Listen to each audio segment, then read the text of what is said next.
Hello दोस्तों, मेरा नाम संजय है और मैं यहाँ आप लोगों के सामने झारखंड के बारे में कुछ और जानकारियाँ लेकर उपस्थित हूँ। तो इस वीडियो में मैं आप लोगों को झारखंड का जो जल प्रवाह है, यहाँ की जो नदियाँ हैं, उसके बारे में बतलाऊंगा और यह झारखंड का भूगोल का पार्ट 2 होगा। इससे पहले मैंने पार्ट 1 में झारखंड की जो भौगोलिक विशेषताएं हैं उसके बारे में जो जानकारियां हैं वो वीडियो ऑलरेडी अपलोड कर चुका हूं और आपसे उम्मीद करता हूं कि आप उस वीडियो को देखे ही होंगे, और अगर नहीं देखे होंगे तो आपसे मैं रिक्वेस्ट करता हूं कि आप उस वीडियो को भी देख लें। उसके अलावे भी और वीडियोस हैं जो अपलोड किए हुए हैं, तो अगर आप उन सारे वीडियोस को देखते हैं तो आपको झारखंड के बारे में और भी जो महत्वपूर्ण जानकारियां हैं वो सब आप लोगों को मिल जाएगी।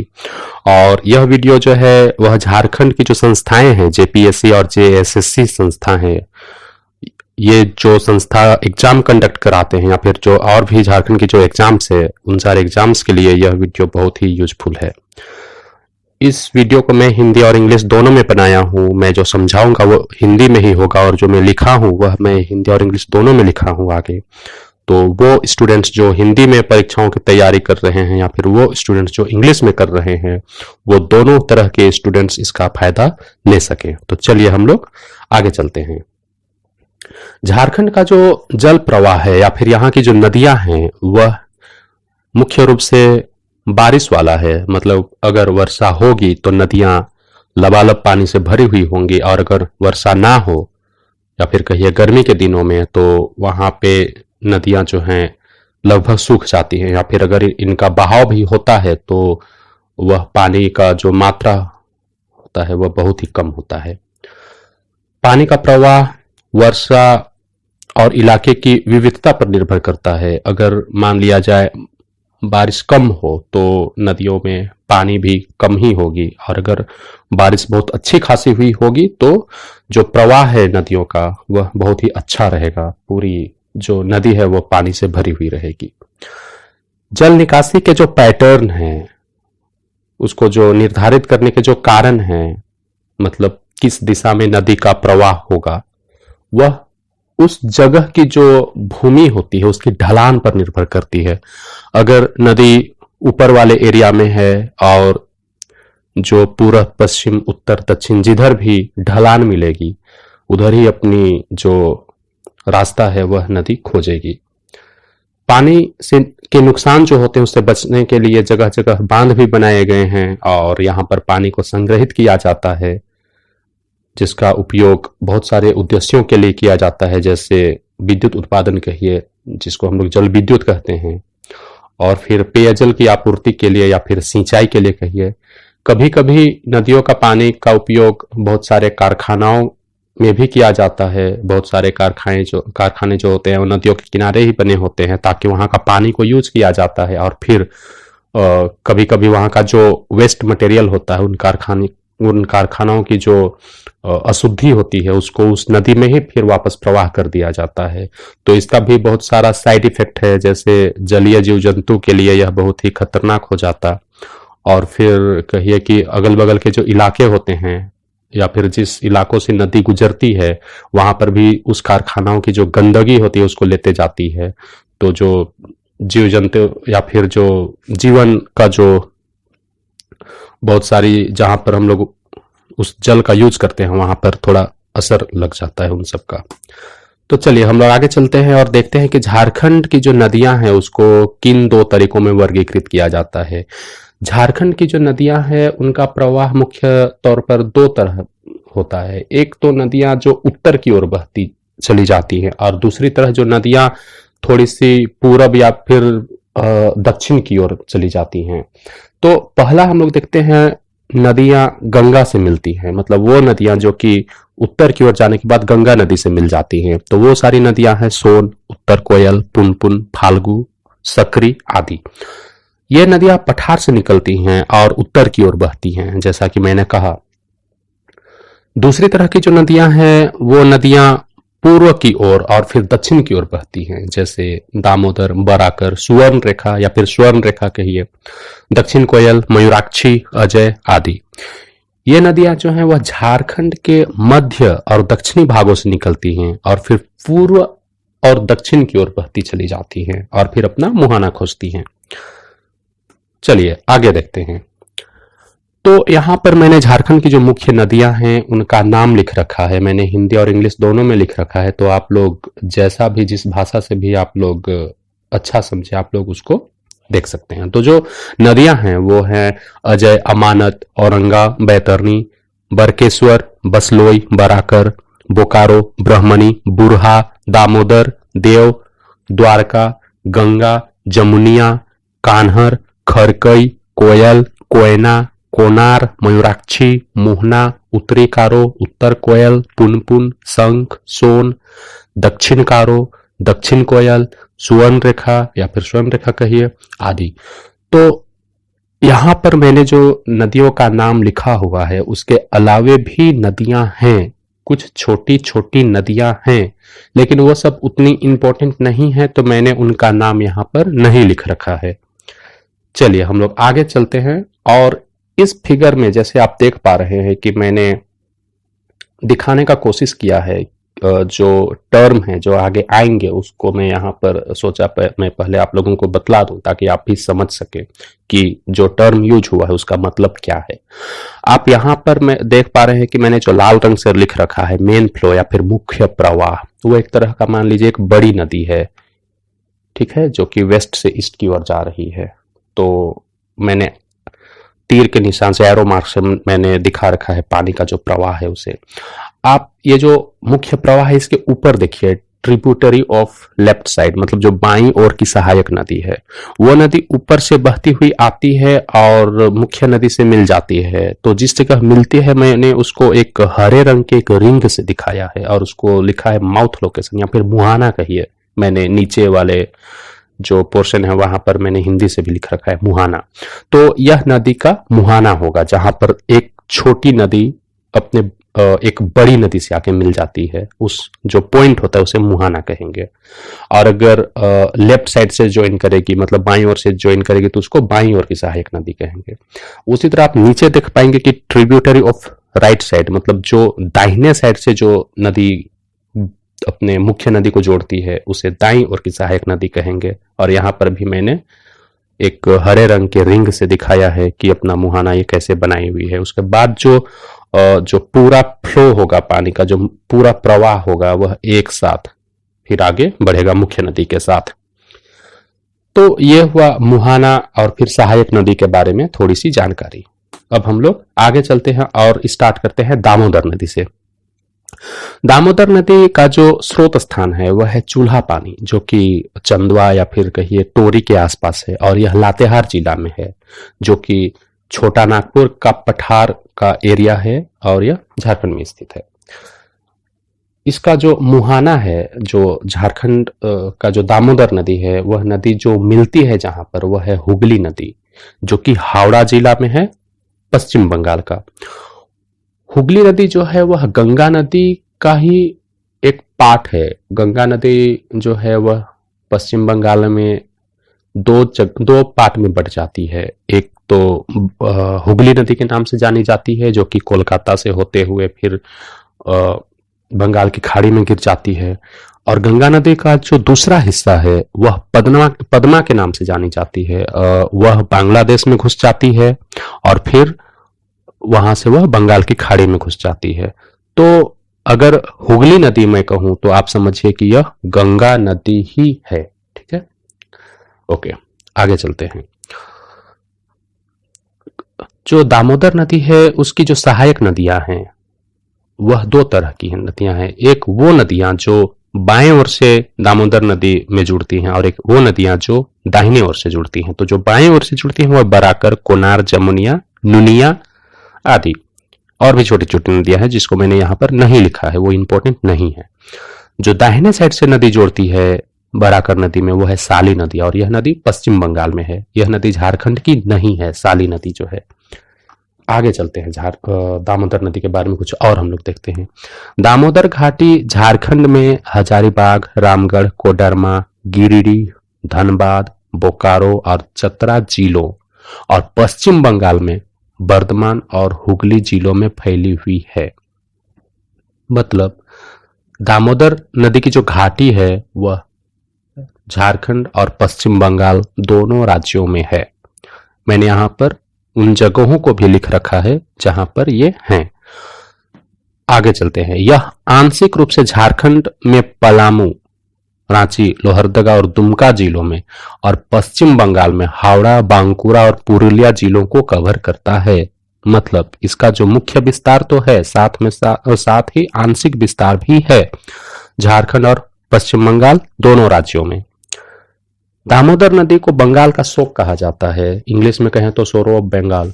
क्यों कहा जाता है? क्योंकि मैंने जैसे कहा कि झारखंड की जो नदियां हैं वह बारिश वाली नदियां हैं, मतलब बारिश के दिनों में पानी लबालब भरी रहेंगी। तो इस नदी में बाढ़ लगातार आते रहता है, बार बार आते रहता है। तो इससे जो है वह जीवन स्तर पर काफी नुकसान पहुंचता है। इससे जो लोगों का जो आर्थिक जो स्तर है उस पर भी नुकसान पहुंचता है। अगल बगल के जगह पानी से भर जाते हैं, खेत खलिहान भी भर जाते हैं पानी से। तो इसलिए इसको बंगाल का एक शोक का नाम से जाना जाता है। हालांकि अभी बहुत सारे बांध का निर्माण किया हुआ है, डैम का निर्माण किया गया है, तो जो पानी का जो फ्लो है उसका कंट्रोल भी किया जाता है, तो थोड़ा सा राहत मिला हुआ है अभी। आगे चलते हैं हम लोग। स्वर्ण रेखा नदी या फिर सुवर्ण रेखा। तो इसका जो स्रोत स्थान है वह झारखंड की राजधानी जो रांची है उसके पास पिस्का या फिर नगरी कहिए वो इलाका है, और इसका जो मुहाना है वह बंगाल की खाड़ी है।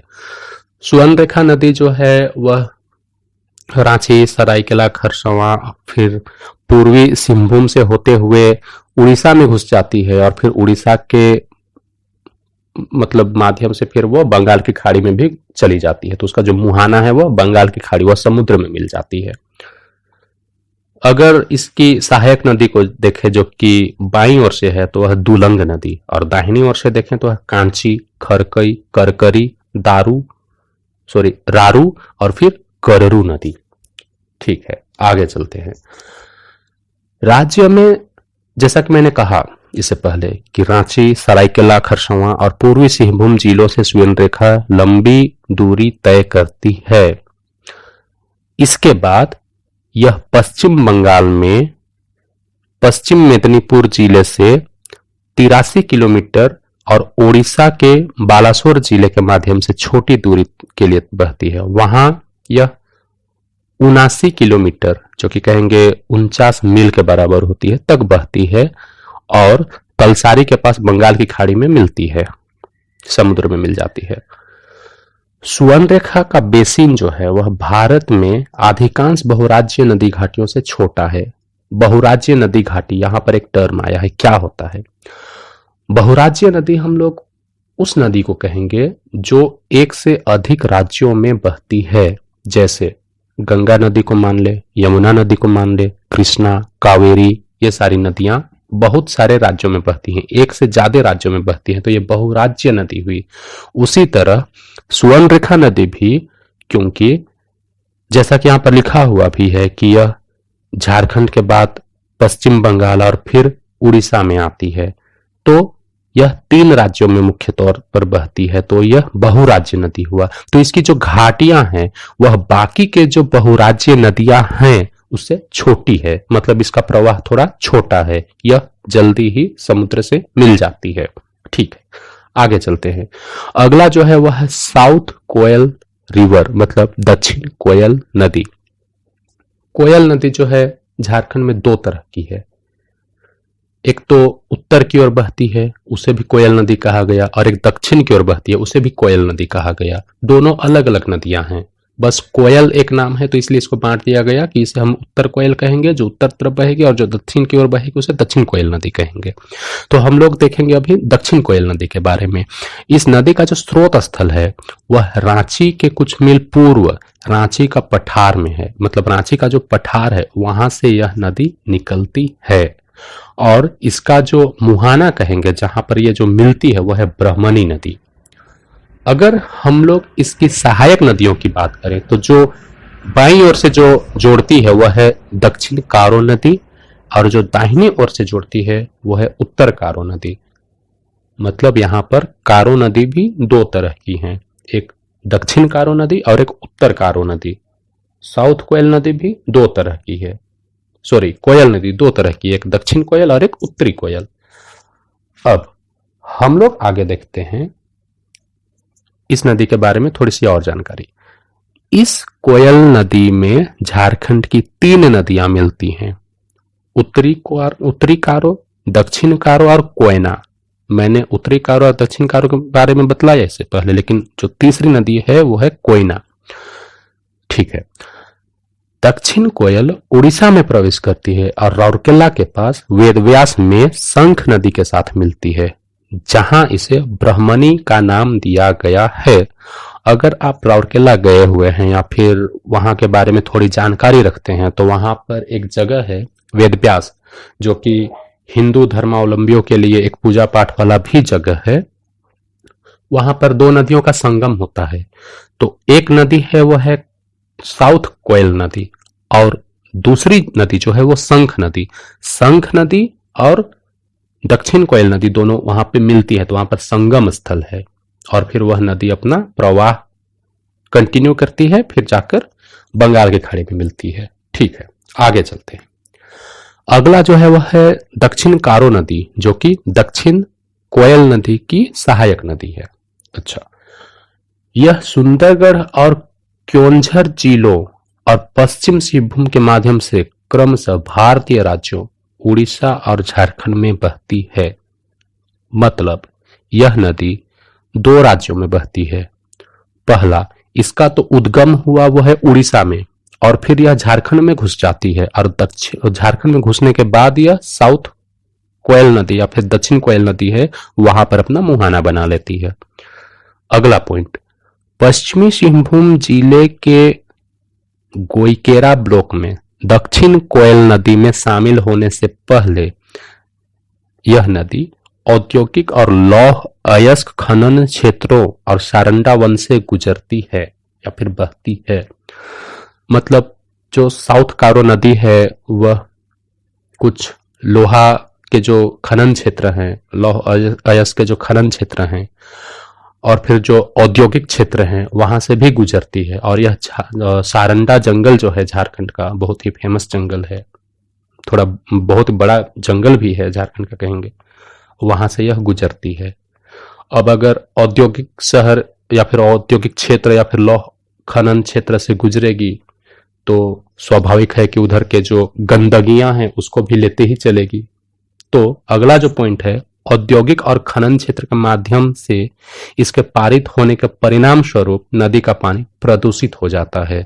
इससे पहले भी मैंने कहा कि नदियां कभी कभी कारखाने वाले क्षेत्र से गुजरती हैं तो पानी गंदा हो जाता है, जो कि थोड़ा जलीय जीव जंतु के लिए या फिर जीवन में अगर हम लोग देखें तो यह थोड़ा अपना असर डाल जाती है।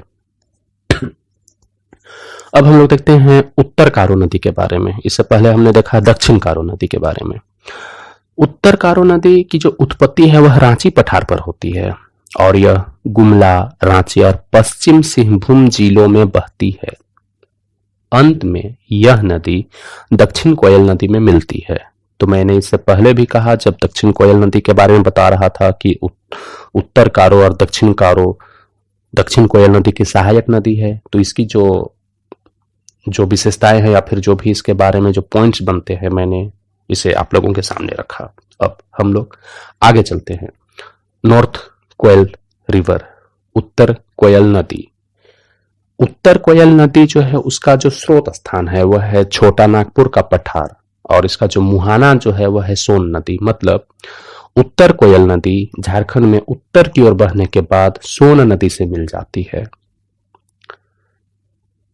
ठीक है, और इसकी जो सहायक नदियां हैं वह है औरंगा, अमानत और बुरहा नदी। ये जो नदियां हैं वह उत्तर कोयल नदी को बाएं ओर से जोड़ती हैं, दाएं ओर से नहीं जोड़ती, बाएं ओर से जोड़ती हैं। आगे चलते हैं। उत्तर कोयल छोटा नागपुर पठार पर उद्गम करता है और नेतरहाट से नीचे लातेहार जिले में प्रवेश करता है।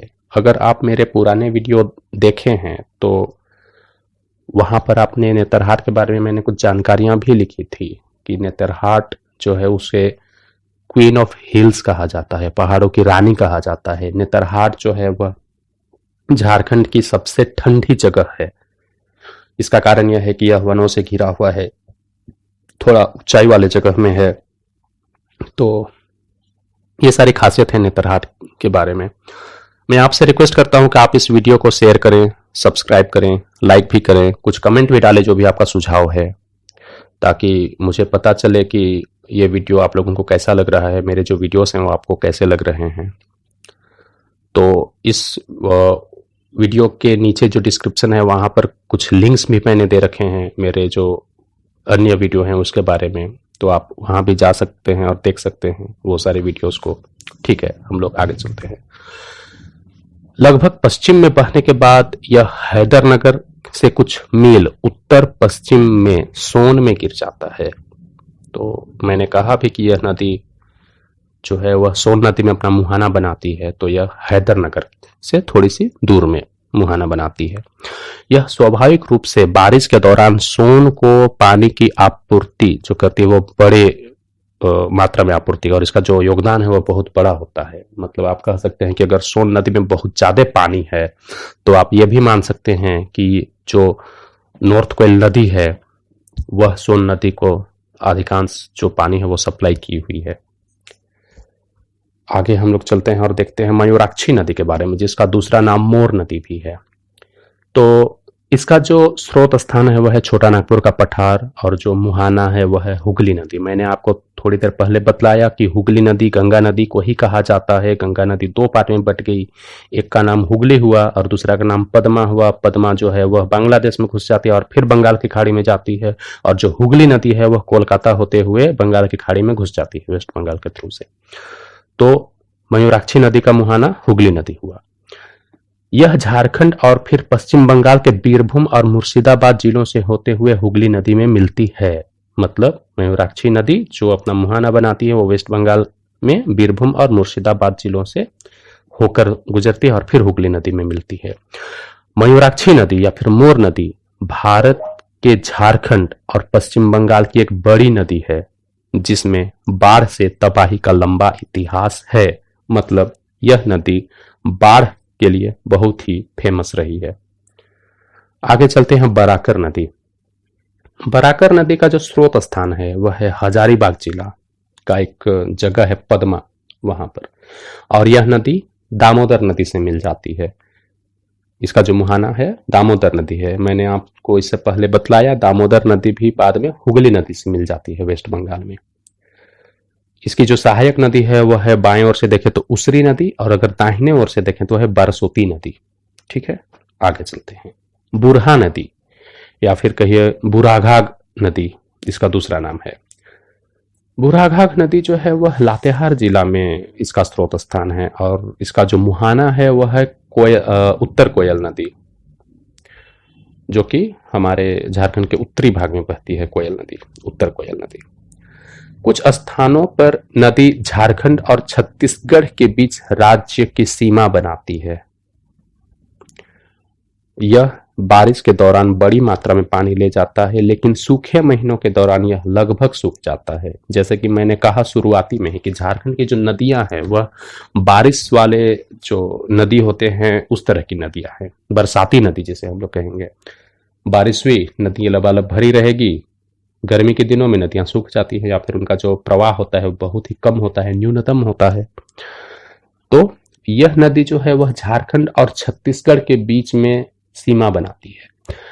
लातेहार जिला जो है वह छत्तीसगढ़ से भी अपना सीमा साझा करता है। झारखंड और उड़ीसा का कहिए बॉर्डर, तो वह लातेहार जिला के बीच भी आता है।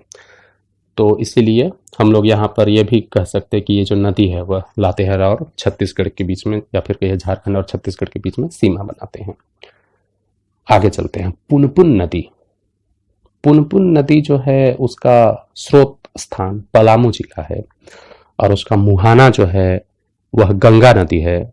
फथुआ जगह का नाम है, तो फथुआ में गंगा नदी इसका मुहाना का स्थान है।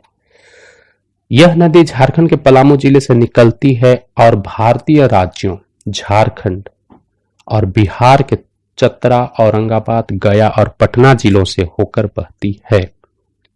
मतलब भारत के जो राज्य हैं झारखंड और बिहार, दोनों में यह नदी बहती है।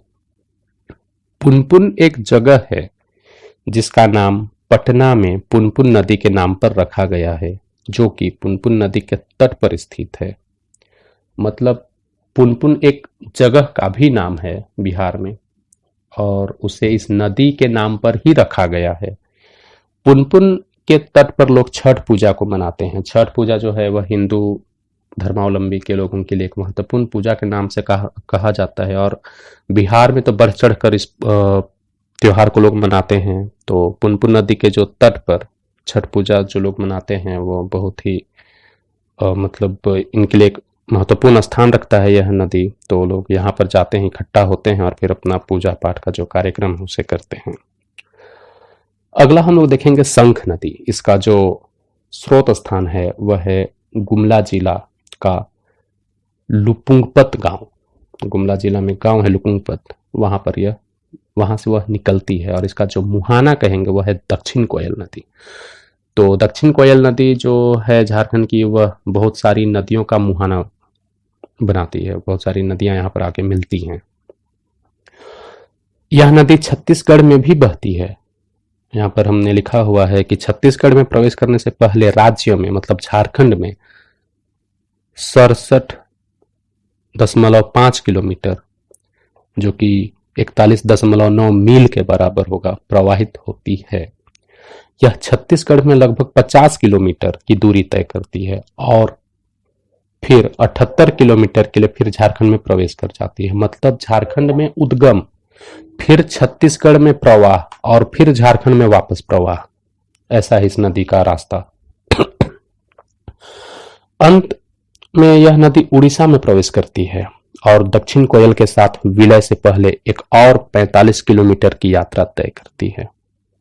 मतलब उड़ीसा में घुसने के बाद 45 किलोमीटर फिर यह बहती है और फिर यह नदी दक्षिण कोयल से मिल जाती है।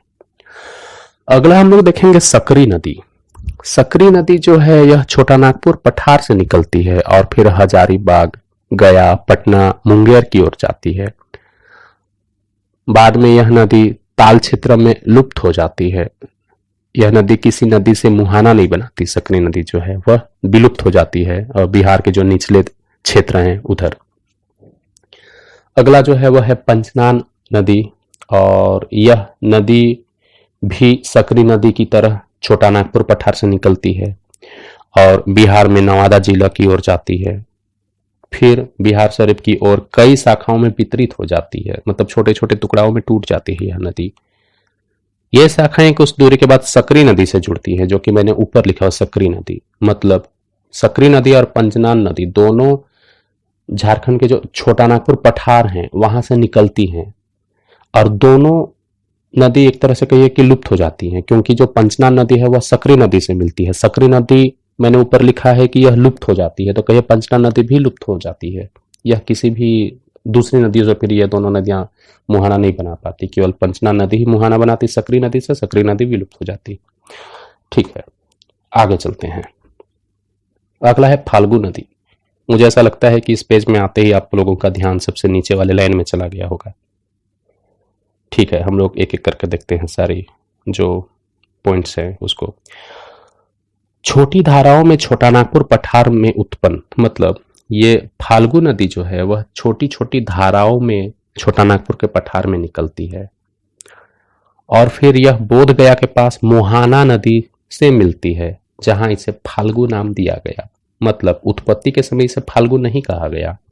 यह छोटी छोटी धाराओं में निकली, फिर बोध गया के पास यह मोहाना नदी से मिली, एक दूसरी नदी है उससे मिली, जहां पर इसे फाल्गु का नाम दिया गया। यहां पर मैंने बोध गया का नाम लिखा है। आपको पता ही होगा कि बोध गया जो है वह बौद्ध धर्मावलंबियों के लिए बहुत ही इंपॉर्टेंट जगह है। गौतम बुद्ध का यहाँ पर एक तीर्थ स्थल भी कहेंगे बौद्ध धर्मावलंबियों के लिए एक बना हुआ है। बिहार के मोकामा में नदी आती है और ताल क्षेत्र में लुप्त हो जाती है। मतलब फाल्गु नदी भी पिछली जो नदियां थी सकरी और पंचना नदी उस तरह ताल क्षेत्र में लुप्त हो जाती है। ये नदियां फिर आगे मुहाना, मतलब जो मुहाना नहीं बना पाती, इनका जो माउथ लोकेशन है वो नहीं बन पाता कि किसी दूसरी नदियों से। इस नदी के तट पर लोग पितृपक्ष के दौरान अपने पूर्वजों को श्रद्धांजलि देते हैं। तो आप लोगों ने सुना ही होगा कि अगर आप बोध गया के बारे में थोड़ी जानकारी रखते हैं तो आपने सुना होगा कि वहां पर लोग पिंडदान करते हैं, अपने पूर्वजों के नाम पर पूजा अर्चना करते हैं। जो भी दान पुण्य का काम है वो वहां पे करते हैं बोध गया में। तो बोध गया में एक नदी है जिसका नाम फाल्गु नदी है, उस नदी के तट पर करते हैं ये सारी चीजें। ठीक है, आगे चलते हैं हम लोग सोन नदी की तरफ। तो जो सोन नदी है वह झारखंड में प्रवाहित तो होती है, लेकिन यहां से यह निकलती नहीं है। स्रोत स्थान इसका कहीं और है, और वह है मध्य प्रदेश, अमरकंटक पहाड़ी क्षेत्र मध्य प्रदेश का, वह वहां निकलती है। और फिर यह झारखंड से होते हुए बहती है और फिर पटना में, मतलब बिहार में, गंगा नदी में अपना मुहाना बनाती है। मतलब सोन नदी दूसरे राज्य की नदी है, झारखंड से होकर बहती है और फिर किसी दूसरे राज्य में चली जाती है और फिर वहां पर अपना मुहाना गंगा नदी से बना लेती है। इसकी जो सहायक नदी है वो है रिहंद और कोयल। तो मैंने आपको बताया था कि जो नॉर्थ कोयल जो है, जो उत्तरी कोयल है, वह सोन नदी से मिल जाती है। तो यहाँ पर कोयल नदी के बारे में मेंशन किया हुआ है। और फिर दूसरी नदी है रिहंद, वो भी मिलती है यहाँ पे। झारखंड में पलामू और गढ़वा जिले की सीमा बनाती है। देखिए, पलामू और गढ़वा दो जिले हैं और दोनों नदी के, दोनों जो जिले हैं उसके बीच से होकर ये नदी गुजरती है, और इसलिए यहाँ पर है कि ये सीमा बनाने का भी काम कर देती है दो जिलों के बीच। यह बिहार और झारखंड के बीच कुछ स्थानों पर सीमा बनाती है। ठीक है, पलामू और गढ़वा दो जिलों के बीच तो सीमा बनाती है जो कि झारखंड के अंदर है, लेकिन झारखंड और बिहार के बीच भी यह सीमा बनाती है। ठीक है, आगे चलते हैं। अजय नदी। अजय नदी का जो स्रोत स्थान है वह है बिहार में जमुई जिला, मतलब बिहार में यह उत्पन्न होती है, फिर यह झारखंड में घुस जाती है। मुहाना जो है वह कटवा टाउन इन हुगली जो है वो गंगा नदी हुई ही, तो वहीं पर आके ये मिल जाती है। अगर इसकी हम लोग सहायक नदियों की बात करें तो वह है पत्थरो और जयंती। ठीक है, अगला हम लोग देखते हैं ब्रह्मणी नदी। ब्रह्मणी नदी जो है वह दुधवा की पहाड़ी जो है दुमका में है, जो कि संथाल परगना के अंदर आता है, वहां पर है। मैंने मेरे पिछले वीडियो में परगना सबके, संथाल परगना कहे या फिर और भी जो डिविजन्स है झारखंड में, जो टोटल 5 डिविजन्स है, मैंने उन सब के बारे में भी डिटेल्स में मैप के साथ मैंने सब कुछ एक्सप्लेन किया हुआ है। तो अगर आप उस वीडियो को देखे हैं तो आप समझ सकते हैं कि संथाल परगना जो है उसके अंदर कौन कौन से और अलग जिलाएं हैं वो सब आते हैं, तो आप यहाँ पर ये रिलेट कर सकते हैं। ठीक है, अगर हम लोग ब्रह्मणी नदी का अगर मुहाना देखें जहां पर यह नदी अंत होती है तो है द्वारका नदी। आगे चलते हैं हम लोग गंगा नदी। हम लोग झारखंड की बहुत सारी जो नदियां हैं, जो इंपॉर्टेंट नदियां हैं, उनके बारे में बात कर रहे हैं और उसमें एक गंगा नदी भी है।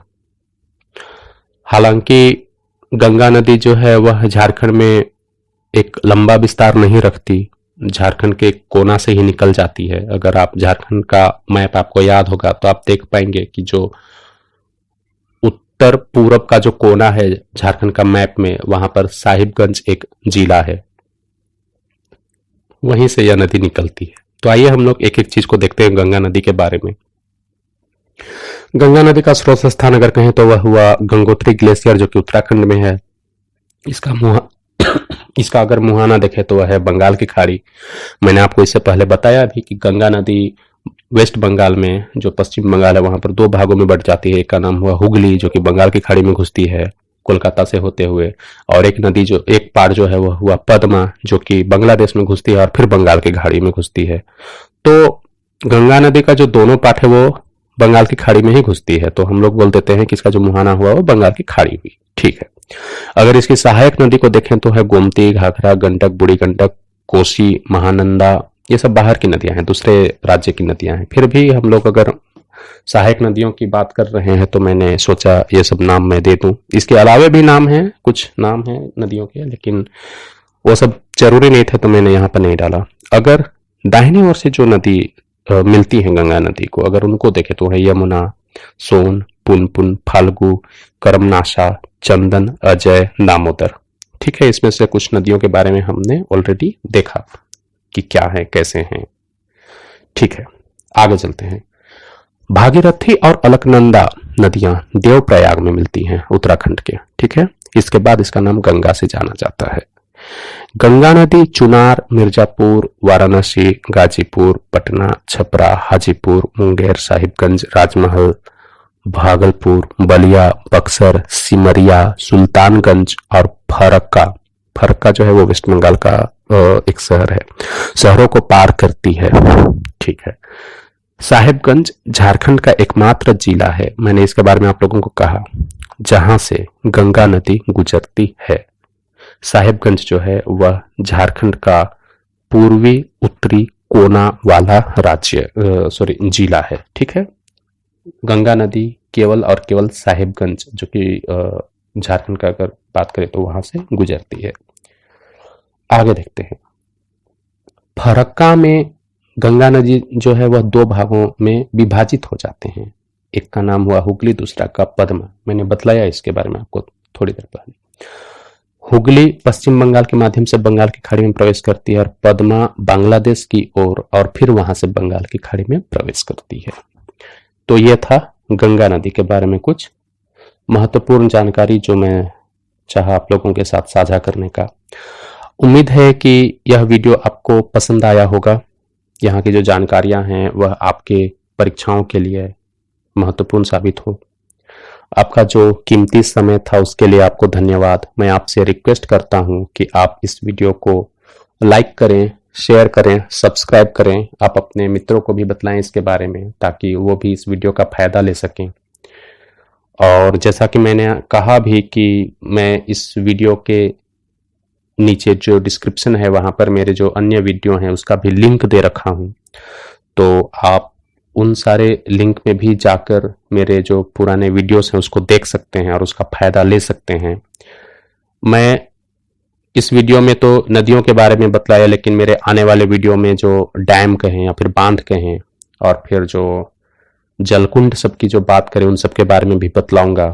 तो तब तक के लिए विदा लेते हैं।